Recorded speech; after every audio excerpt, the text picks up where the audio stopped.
Hey there, everybody. Pete Pardo here from Sea of Tranquility. Welcome to another edition of What's Hot with Sea of Tranquility. Yeah, I'm here. You're probably thinking, Pete, didn't you say you were going to be away on a business trip for a couple days? Well, if you live here in the Northeast, you know we've been having a snowstorm that started yesterday morning on Sunday. It's still going. It's going to go through the night, so I had to kind of postpone my trip a day.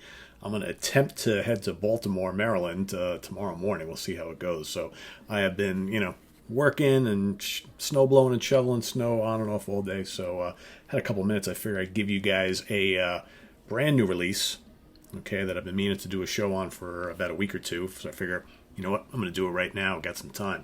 So we're talking about Germany's progressive metal titans, Vanden Plas, the Ghost Experiment-AwakenIngs. Okay.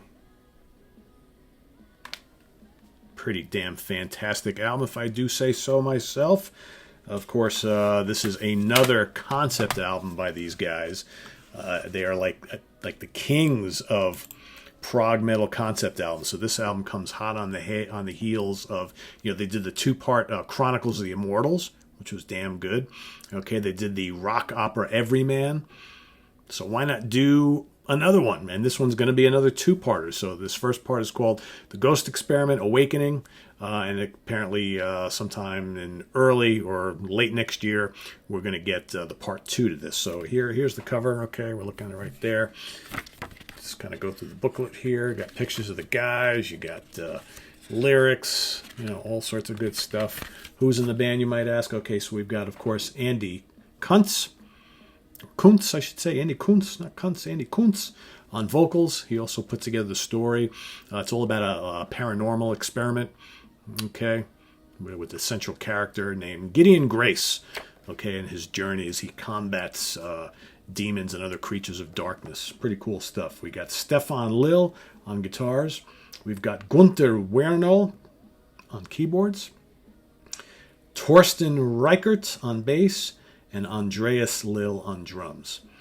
Okay, so, the usual suspects there. So what do we get with this cool album? Well, kind of like all their albums, it's just really good melodic, symphonic, progressive metal. All right, good amount of keyboards, lots of crunchy guitars, plenty of melodic, memorable vocals from Andy Kuntz. Okay, he's a really good singer. Really strong singer. He's got that kind of like upper range voice. Very melodic, though. He doesn't scream or any of that kind of stuff.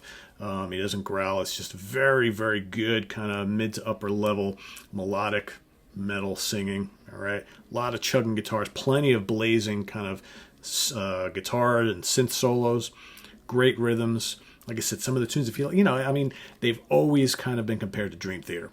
All right. But their music is a bit different. It's very European sounding. Okay, but if you like kind of the Dream Theater formula of, catchy melodies and hooks and lots of heavy riffs and plenty of blazing solo spots and unison lines and all that sort of thing, you're going to get plenty of that here. What I really like about this album, the last bunch of albums have all been concept albums and really long albums. I mean, so many of the Vanden Plas albums, if you go back through their catalog, they're all like, 70 minutes long, really in-depth lyrical concepts, and, the music is heavy but, complex, and it's just a lot of music to take in. Whereas this here is roughly, I think it's about 43, 44, 45 minutes, something like that. Okay, so a little bit more, I don't know, easier to take all in one sitting, I guess, was what I'm kind of looking to say. It still sounds like Vanden Plas, okay, but there's just like a little bit less of it, and maybe because they decided to break the storyline up into two parts, two releases.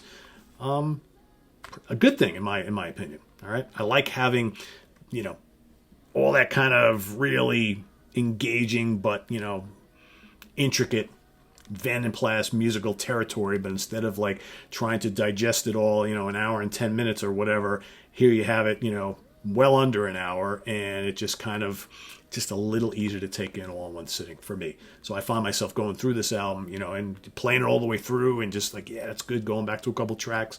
Whereas, when you've got an album that's like, 70, 75 minutes, 80 minutes, whatever, you kind of like, it's a lot to take in. It's going to take repeated spins for it all to kind of sink in. This is a little more kind of immediate, which I dig. Great artwork.